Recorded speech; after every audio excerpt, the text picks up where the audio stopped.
చంద్రబాబు నాయుడు ఎప్పుడు ముఖ్యమంత్రి అయినా దావోస్ పర్యటనను మానుకోరు. పెట్టుబడుల ఆకర్షణే లక్ష్యంగా దావోస్ సదస్సుకు హాజరవుతుంటామని చెబుతుంటారు. ఈసారి కూడా దావోస్ సదస్సుకు ఆయన హాజరు కానున్నారు. దావోస్లో జనవరి 20 నుంచి వరల్డ్ ఎకనామిక్ ఫోరం సదస్సు జరగనుంది. ఈ నెల 19న చంద్రబాబు బృందం దావోస్ బయలుదేరుతున్నారు. ఏపీ ఐటీ ఎలక్ట్రానిక్స్ విద్యాశాఖ మంత్రి నారా లోకేష్, కేంద్ర పౌర విమానయాన శాఖ మంత్రి రామ్మోహన్ నాయుడు కూడా ఈ సదస్సులో పాల్గొననున్నారు.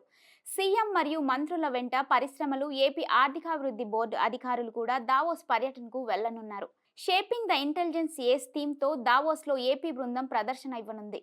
స్విట్జర్లాండ్లోని దావోస్లో ప్రతి ఏడాది ప్రపంచ ఆర్థిక వాణిజ్య సదస్సు నిర్వహిస్తుంటారు. 2025లో జనవరి నుంచి 24 వరకు దావోస్ సదస్సు జరగనుంది.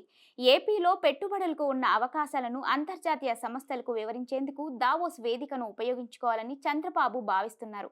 ఈ సదస్సులో పాల్గొనే దిగ్గజ పారిశ్రామిక సంస్థలకు ఏపీలో అందుబాటులో ఉన్న వనరులు, పెట్టుబడులకు గల అవకాశాలను సీఎం చంద్రబాబు, మంత్రి నారా లోకేష్ వివరించనున్నారు. అంతర్జాతీయ కంపెనీల ప్రతినిధులకు ఏపీలో అందుబాటులో ఉన్న టెక్నికల్ అడ్మినిస్ట్రేషన్, రెన్యూవబుల్ ఎనర్జీ తదితర అంశాలను వివరించి రాష్ట్రంలో స్మార్ట్ సిటీలు, మౌలిక సదుపాయాల ప్రాజెక్టుల గురించి పరిచయం చేయనున్నారు.